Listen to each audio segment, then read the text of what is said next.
শবে কদরের রাতের নামাজের কি নিয়ম, কয় রাকাত পড়বেন, প্রথম রাকাতে কোন সূরা পড়বেন, কতবার পড়বেন, দ্বিতীয় রাকাতে কোন সূরা পড়বেন, কত রাকাত পড়বেন, জানা আছে তো আপনাদের? জানা নাই? একজনও জানেন না? ইন্না লিল্লাহি ওয়া ইন্না ইলাইহি রাজিউন। হাজার হাজার মানুষের বিশাল সমাবেশ, আপনারা একজনের শবে কদর নামাজের নিয়ম জানেন না? এটা তো খুব খারাপ কথা ভাই, নিয়ম তো জানতে হবে। আচ্ছা আমি বলে দিচ্ছি, শবে কদরের নামাজের নিয়ম হলো অন্য যে কোনো নামাজ যেভাবে পড়েন শবে কদরের নামাজও একইভাবে পড়বেন। এই হলো শবে কদরের নামাজের নিয়ম।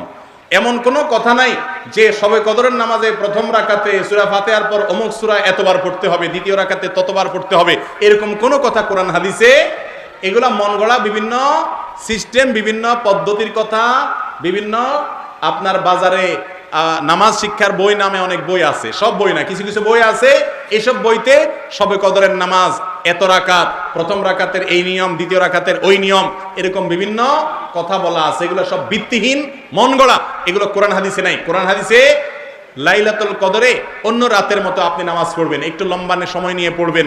যে কোনো রাতের নামাজ, তাহাজ্জুদের নামাজ লম্বা সময় নিয়ে পড়তে হয়, দীর্ঘ রাকাত, দীর্ঘ রুকু, দীর্ঘ সিজদা, আস্তে আস্তে তেলাওয়াত, আস্তে আস্তে তাসবিহ এবং সময় নিয়ে পড়বেন। দুই রাকাত করে পড়বেন, যে কোনো সূরা দিয়ে পড়তে পারেন, একবার পড়বেন না দুইবার পড়বেন সূরা ফাতিহার পরে সূরা, এটা আপনার ব্যাপার, কোনো সূরা নির্ধারিত না।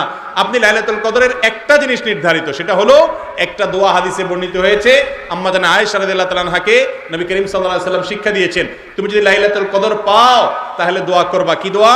আল্লাহুম্মা ইন্নাকা আফুউন তুহিব্বুল আফওয়া ফাফু আন্নী। আল্লাহ আপনি ক্ষমাশীল, ক্ষমা করতে ভালোবাসেন, অতএব আমাকে ক্ষমা করে দেন।